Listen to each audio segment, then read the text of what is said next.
Milli Məclisdə oturan deputatlar nə iş yarayır? Nə ilə məşğuldurlar o Milli Məclisdə? Axı onların fəaliyyətinin biz heç bir bəhrəsini görə bilmirik xalq olaraq. İstərdim ki, bu sualı elə Milli Məclisin deputatı Fazil Mustafaya və digərlərinə verim. Görək onlar Milli Məclisdə niyə oturublar? Hazırda Fazil Mustafaya zəng edirəm. Görək Fazil Mustafa bizim sualımızı cavablaya biləcəkmi? Getdik. Alo. Fazil müəllim salam. Salam. Fazil müəllim, bir sualımız var. Deputatlar Milli Məclisdə nə iş yarayırlar? Kimsiniz siz? Məhəmməd Mirzəli. Əvvəla bir anormal olmayan, ağlı başında olan adam ikinci soruşur ki, sizin suala cavab verməyə vaxtınız var, yoxdur. Siz Milli Məclisin bəs millət vəkilsiniz. Millət vəkili həmişə vaxtı olmalıdır. Nə dəxli var ki, birinci telefona götürən insan birinci müraciət edəsə onu soruşur.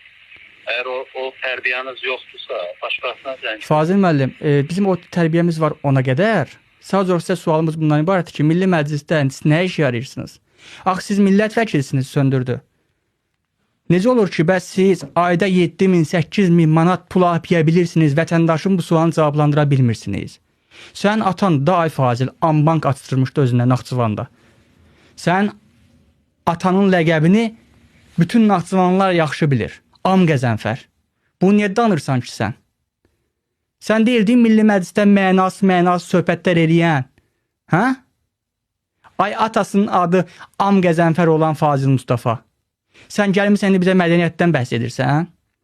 Sən mədəniyyətsizsən ki, illərlə deyil, Milli Məclisdə oturmuşsan, xalqın gəlirlərini sömürürsən, toz soran kimi yeyirsən, amma xalq üçün heç bir şey etməmsən. Xalqın yaralı barmağına bint ola bilməmsən. Yəni gəlmirsən burada mədəniyyət bizə baş sarırsan, mədəniyyət dərsi keçsən. Sən özünə mədəniyyət dərsi keçmək lazımdır. Az öncə dediyim sözlərə görə. Az öncə bəhs etdiyim məsələlərə görə. Milli Məclisdə oturmuşsunuz, harın məmurlarsınız hamınız, xalqı vecinə almırsınız. Sonra söyləndə də təkrar ona deyirsiniz, bizə nə söylədilər?